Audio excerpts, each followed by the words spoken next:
আর মাত্র 4 দিনের অপেক্ষা, এরপরই ক্যালেন্ডারের পাতায় শুরু হবে নতুন বছর 1433। বাঙালির 12 মাসে 13 পার্বণের সবচেয়ে বড় উৎসব পহেলা বৈশাখ। আর এই উৎসব এর অবিচ্ছেদ্য অংশ হলো পাতে ধোয়া ওঠা গরম ভাত আর ভাজা ইলিশের টুকরো।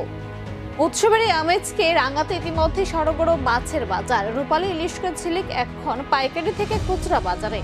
ব্যবসায়ীরা জানালেন, বাজারে ইলিশের পর্যাপ্ত সরবরাহ রয়েছে। বিশেষ করে বাংলাদেশ থেকে আসা ইলিশের চালান বৈশাখী বাজারের যোগানকে করছে আরো সমৃদ্ধ। গত কয়েক বছর ইলিশের অগ্নিমূল্যে সাধারণ মানুষের কপালে চিন্তার ভাঁজ থাকলেও এবার শোনা যাচ্ছে আশার বাণী। বিক্রেতাদের দাবি, যোগান বেশি থাকায় দাম থাকতে হাতের নাগালে, তবে শেষ মুহূর্তে চাহিদা বাড়লে দাম কিছুটা বাড়তে পারে এমন আশঙ্কা উড়িয়ে দিচ্ছেন না কেউ কেউ।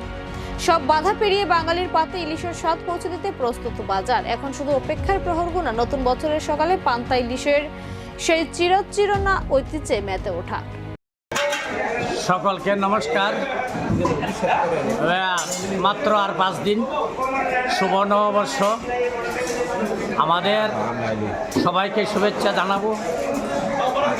এখন মাছ কম আছে, যেহেতু মালিকরা হিসাব নিকাশে বসে গেছে, টাকা পয়সা পাইব, আমাদের থেকে নিব, তারা আবার ওই বাংলাদেশ মালিকেরা দিব।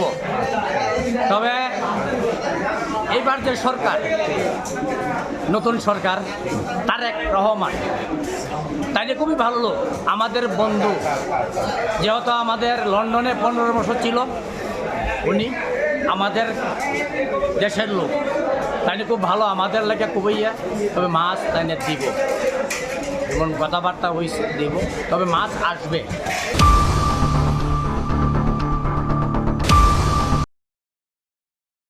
Hasteni joto lukurogno wilau khulumaya pharu sini titi edisino pai